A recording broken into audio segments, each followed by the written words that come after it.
What's up, you guys? It's Brandon here with Hey Grill Hey once again. Today we're in Susie's backyard and we're taking a look at this Z Grill's Backyard Warrior pellet grill. Let's get into it.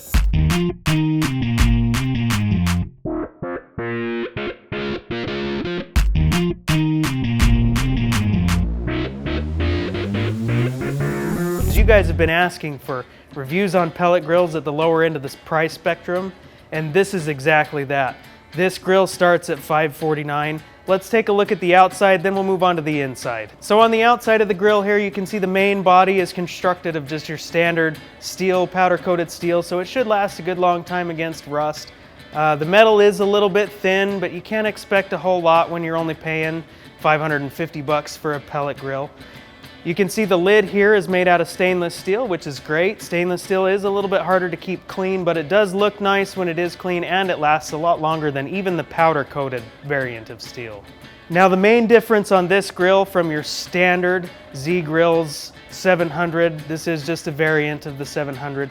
The standard one has a cart on the bottom that's more of a cabinet style, so it's square and has open doors.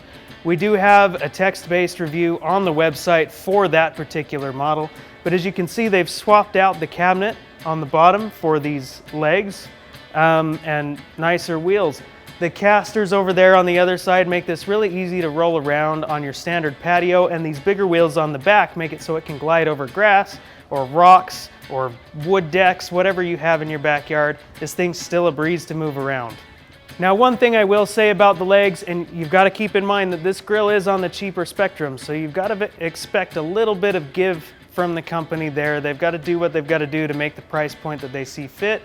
If you look at it, you can see just a little push on it. It's a little wiggly. It's stable enough. It will hold your food up and it will stay standing on its own. It's just a little bit wiggly.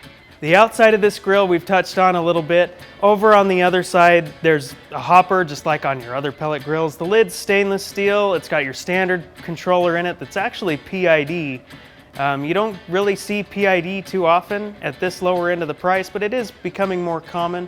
I'm not a huge fan of it, but what can you do? That's the way the market's going. The hopper holds 20 pounds of pellets. It should last as long as you need without refilling. You'll be just fine doing overnight cooks on 20 pounds. I do it all the time. That PID controller holds temperature really well in this grill. I tested it against my ThermoWorks X4 setup that we also have a review for on the website. We'll link it in the description below. It stayed within 10 degrees of its setting, which is great. Those temperature swings are at a minimum, even though the steel is a little bit thinner on these cheaper grills. Now, moving on to the interior of the grill, you have 697 square inches of cooking space on this one. We'll open the lid up and let you get a look at that. The main grates in these Z grills are made out of porcelain coated steel. That's kind of standard on these lower end grills.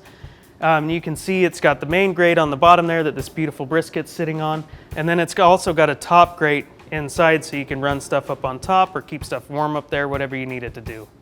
Now, we're not going to take it apart because this grill is hot, but I will say the inside is made out of what you would expect it to be. It's just the same powder-coated steel. Besides the fire pot, it's just raw steel. It's not stainless or anything special. It has your standard hot rod igniter system in it, but it works perfectly fine. It produces the same flavor you get from the more expensive grills. In fact, we did a story about this on Instagram last summer where we compared it directly. We cooked a brisket on this grill alongside a brisket that we cooked on a Rectech grill, and the taste was indistinguishable.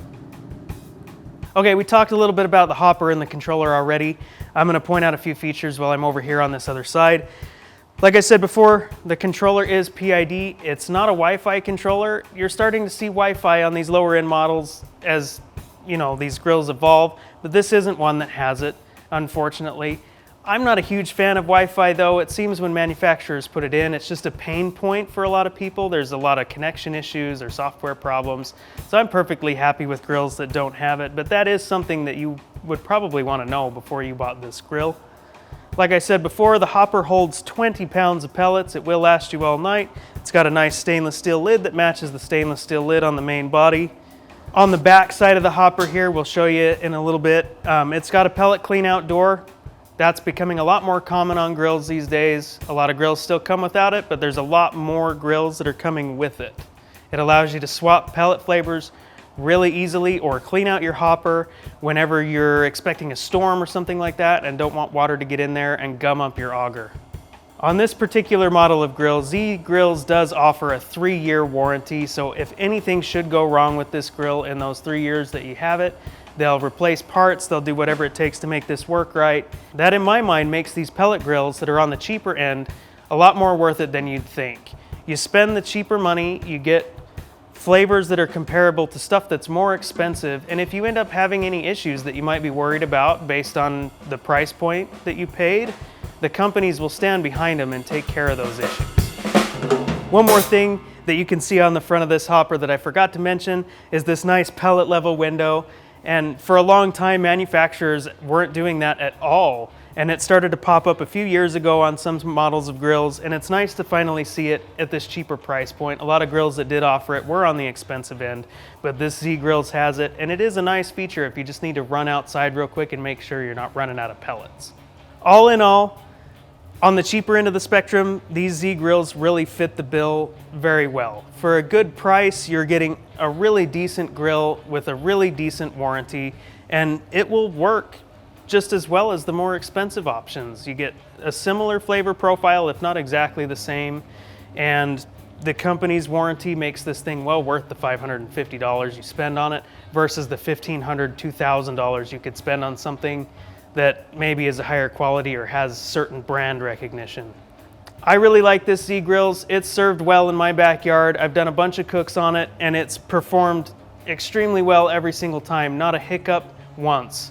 One of the things that I don't like about this grill particularly though, and I already touched on it a little bit with the stability problems when I wiggled the thing, is the build quality. And to be honest, you can't really expect super high quality builds when you're looking at this end of the price spectrum on pellet grills. But other than that, the only other con that I could think of, and it's only a con if it's important to you, is the lack of Wi-Fi connectivity. I know a lot of people are looking for that feature in a grill. I could take it or leave it, I don't really care, but that's on the cons list if it's a feature you're looking for. All right, you guys, it's time to wrap this one up. This has been the Z Grills Backyard Warrior. Decent grill, decent price. Once again, I'm Brandon with Hey Grill Hey. Thanks for hanging out with me today. Like and subscribe if you want to.